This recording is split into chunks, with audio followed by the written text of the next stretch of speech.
Car मी लाघवी ओम Sawant bulletin मध्ये आपलं स्वागत करते। महत्वाची बातमी, नाशिक विधान परिषद निवडणुकीचा आज निकाल आहे।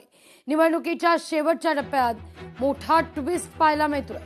मी प्रचार थांबवतो असं म्हणालो होतो, माघार घेतो असं नाही असं गोकुळ गीते म्हणतायत। भाजपाचे बंडखोर गोकुळ गीते यांचे वक्तव्य आहे। त्यामुळे नाशिकच्या निवडणुकीत एक वेगळाच ट्विस्ट आहे।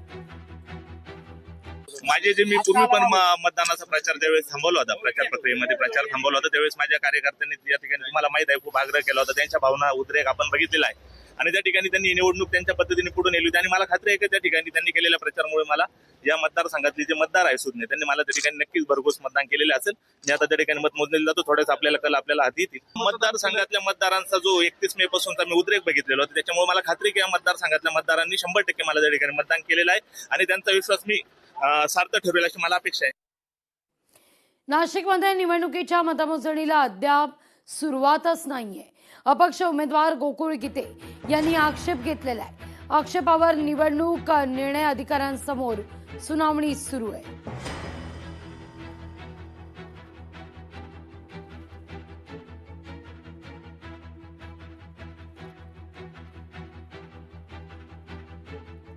गोकुळ गीते नाशिक मतमोजणी केंद्रावर दाखल झालेले। थेट जाऊया आपले प्रतिनिधी महेश महाले यांच्याकडे। महेश, काय घडतंय नेमकं नाशिकमध्ये? गोकुळ गीते यांनी आक्षेप घेतलेला आहे। लागवी अगदी खरं आहे, गोकुळ गीते यांनी आक्षेप घेतला होता। त्यानंतर आता मतमोजणी प्रक्रियेला सुरुवात झाली, मात्र त्यानंतर मतदान केंद्रामध्ये गोंधळ झालेला आहे। अक्षरशः उमेदवारांमध्ये हाणामारी झाल्याची माहिती आहे ती समोर आलेली आहे। नरेंद्र दराडे आणि गोकुळ गीते यांच्यामध्ये हा प्रकार झालेला आहे। भांडणाचा प्रकार आतमध्ये मतमोजणीच्या वेळेस जो होता तो झालेला आहे आणि दोघं उमेदवार जे आहेत ते एकमेकांच्या अंगावर धावून गेल्याची जी माहिती आहे ती समोर आलेली आहे। सुरुवातीला जर आपण बघितलं तर मतमोजणीला खरं तर गोकुळ गीते यांनी आक्षेप घेतला होता। या घडीला सगळ्यात महत्वाची बातमी आपले प्रतिनिधी महेश महाले यांनी नाशिक वरून दिलेली आहे। नाशिकमध्ये मतमोजणी केंद्रावर अपक्ष उमेदवार गोकुळ गीते किंबहुना भाजपचे बंडखोर उमेदवार गोकुळ गीते यांनी आक्षेप घेतलेला होता। मतमोजणी दरम्यान काही काळ मतमोजणी थांबवण्यात आली। आता गोकुळ गीते आणि दराडे यांच्यात काहीशी बाचाबाची झाली, परस्परांवर ते धावून गेले अशी बातमी समोर येते। त्या अनुषंगाने मतमोजणी केंद्रावर बंदोबस्त वाढवण्यात आलेला आहे। वातावरण तंग। महेश,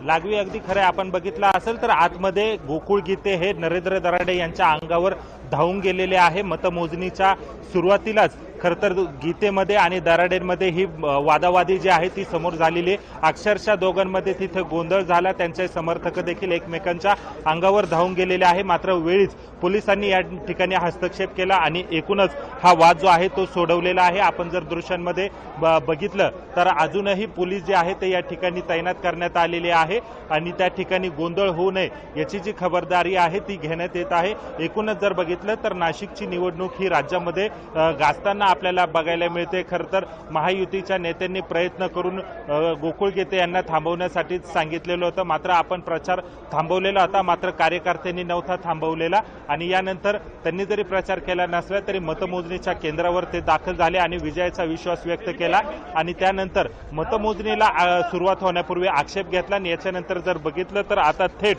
नरेंद्र दराडे यांच्या अंगावर ते धावून गेलेले आहे। एकूणच जर बघितलं तर गीते आणि दराडे यांच्यामधला जो वाद आहे तो पुन्हा एकदा चव्हाट्यावर आल्याचं आपल्याला या निमित्ताने बघायला मिळतंय। मतमोजणीच्या सुरुवातीच्या क्षणामध्येच गीते आणि दराडे यांच्यामध्ये जोरदार वादावादी, बाचाबाची आणि एकमेकांवर धावून जाण्याचा प्रकार घडलेला आहे। पोलिसांनी यामध्ये हस्तक्षेप करून हा वाद जरी सोडवलेला असला तरी शेवटपर्यंत आता मतमोजणीपर्यंत गोंधळ होऊ शकतो, पुन्हा एकदा ट्विस्ट होऊ शकतो आणि पुन्हा एकदा मोठा ड्रामा जो आहे तो या ठिकाणी बघायला मिळतोय। मतमोजणीच्या सुरुवातीलाच गीते मध्ये अशा पद्धतीचा वाद झाल्याने निकालानंतर काय होईल याच्याकडे देखील आता सर्वांचं लक्ष लागलेलं आहे। लागवी और महेश, खरं तर त्या ठिकाणी बॅरिगेड जवळ जाण्याचा तुम्ही प्रयत्न करा। काय घडतंय तिथं नेमकं, काय वादावादी सुरू आहे ही आपल्यापर्यंत पोहोचवणं शक्य होईल का महेश? अगदी खरं आहे. आपण जर बघितलं असेल तर या ठिकाणी सर्वे जे आहे ते या ठिकाणी दाखल झालेले आहे आणि वाद झाला होता आणि त्यानंतर हे सगळे जे आहे ते गोकुळ गीते यांचे जे समर्थक आहेत ते या ठिकाणी बाहेर आलेले आहे. नेमकं त्यांचं म्हणणं काय आहे हे देखील आपण जाणून घेण्याचा प्रयत्न करणार आहोत.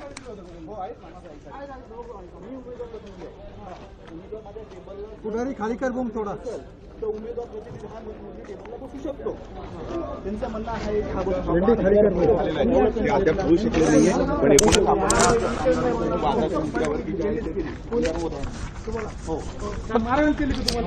कशावरून झालं नक्की कशावरून राड्याला सुरुवात कुठून झाली कशामुळे झालं नेमकं कशामुळे झालं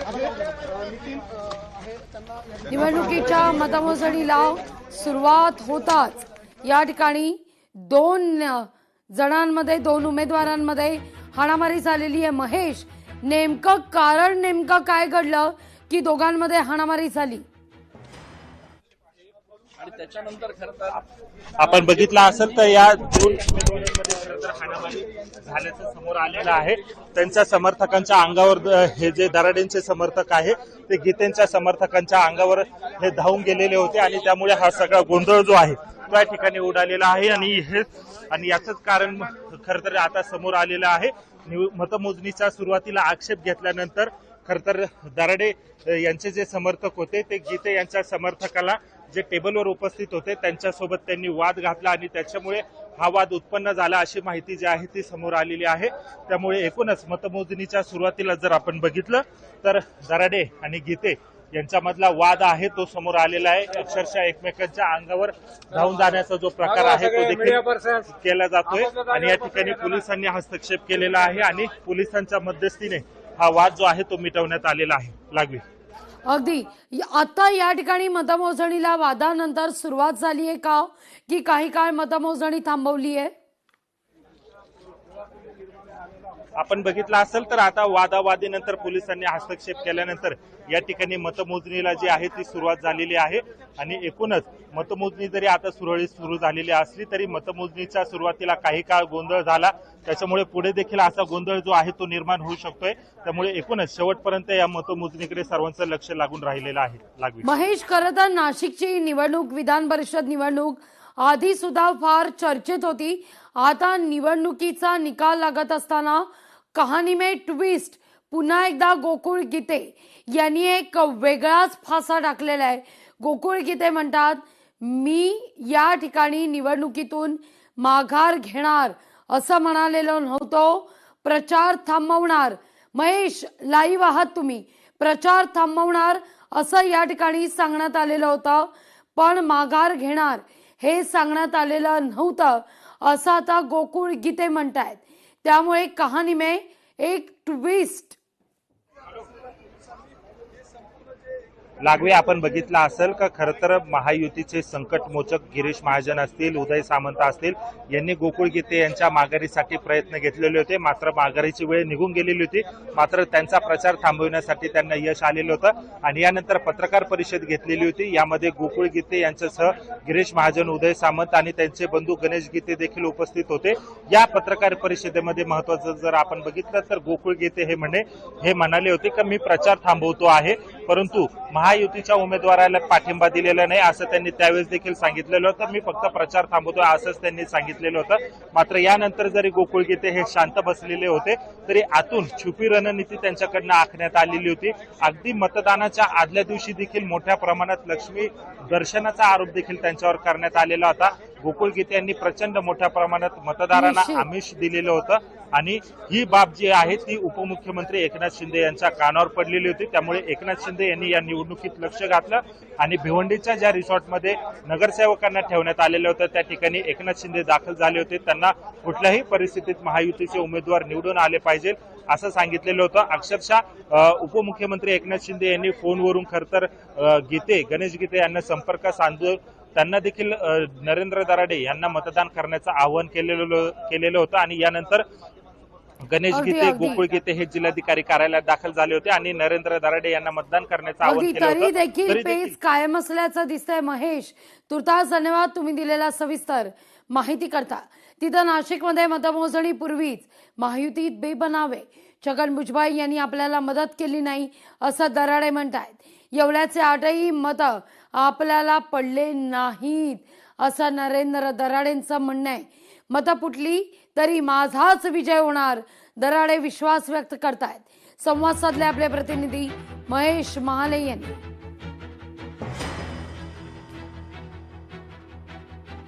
विधान परिषदेच्या निवडणुकीच्या मतमोजणीला सुरुवात झालेली आहे. थोड्याच वेळात पहिला कल हाती येणार आहे. मात्र या निवडणुकीमध्ये महायुतीचे नरेंद्र दराडे हे समोर असताना आता त्यांचं नेमकं काय म्हणणं आहे? खरं तर मतमोजणीला आता थोड्याच वेळात सुरुवात होणार आहे. कल देखील येईल. काय जिंकून येण्याचा विश्वास आहे का? मला महायुतीमुळे खात्री आहे की मी निश्चित विजय होईल. काही ठिकाणी आपल्याला मतदान झालं नाही अशी आपली आहे ना. येवला मतदारसंघामध्ये महायुतीतील काही लोकांनी मला मतदानच केले नाही. काय कारण मतदान आता करण्याचं? का निवडणूक झाल्यानंतर रिझल्ट लागल्यानंतर सांगतो. येवल्यामध्ये भुजबळ साहेब होते. आपले बंधू किशोर दराडे यांनी समीर भुजबळ यांची देखील भेट घेतलेली होती, तरी देखील मतदान झाले नाही. मला कल्पना नाही त्यातली, म्हणजे कोणी काय त्याची कल्पना नाही. निवडणूक झाल्यानंतर बोलते. कारण मला निश्चित मी विजय आहेच, परंतु किती मतांनी हे सांगता येत नाही. खरं तर निवडणुकीमध्ये आपल्या उमेदवारीला अनेक विरोध होता. मात्र एकनाथ शिंदे यांनी आपल्याला सपोर्ट केला. शेवटच्या क्षणापर्यंत ते आपल्या पाठीशी राहिले. विरोध वगैरे काहीच नाही. त्यामुळे महायुतीच्या लोकांनी काम केलंय. वैयक्तिक थोड्या लोकांनी केलं. मी तुम्हाला सांगितलं की माझ्या मतदारसंघामध्ये झालं नाही. बाकीकडे सगळं युतीच्या लोकांनी काम केलं. महेश माले, लोकशाही मराठी, नाशिक. नागपूर विधान परिषद पोटनिवडणुकीचा असं निकाल आहे आणि भाजपचे राजीव पोद्दार आणि काँग्रेसचे अतुल लोंढे यांच्यात लढत आहे. निकालापूर्वीच भाजपकडून जल्लोषाची जोरदार तयारी आहे. नागपूरमध्ये भाजपचे राजीव पोद्दार यांचा विजय निश्चित मानला जातोय. आढावा घेतलाय त्यांच्याशी संवाद साधला आपले प्रतिनिधी ज्ञानेश्वर पवार यांनी.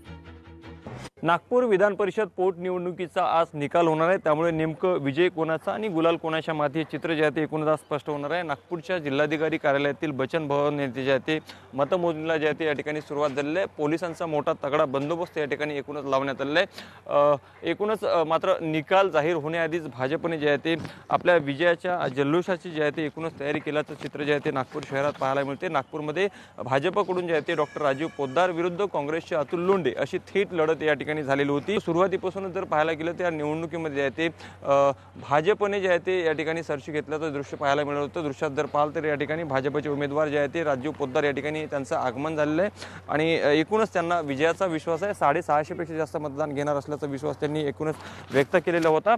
त्यामुळे नक्कीच जे आहे ते आजची ही निवडणूक नेमकं जिंकणार कोण हे चित्र थोड्या वेळात स्पष्ट होईलच. मात्र त्यापूर्वी जर पाहाल तर या पद्धतीने भाजपचे उमेदवार देखील या ठिकाणी दाखल झालेले आहे. एकूणच त्यांची प्रतिक्रिया जाणून घेण्याचा प्रयत्न. सर काय सांगणार, किती मतांनी तुमचा विजय निश्चित मानला जातो? तुम्ही विजय तिलक पण लावून आलेले आहे. किती मतांनी विजय होईल असं वाटतंय?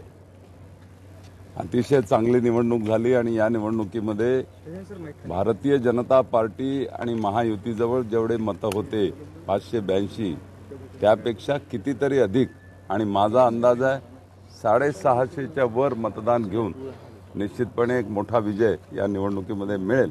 काही वेळातच जे आहे ते मतमोजणीला सुरुवात होईल. त्यानंतरच नागपूर विधान परिषद पोटनिवडणुकीचा विजय कोणाचा हे चित्र जे आहे ते एकूणच स्पष्ट होणार आहे. लोकशाही मराठी करता मी ज्ञानेश्वर पवार, नागपूर.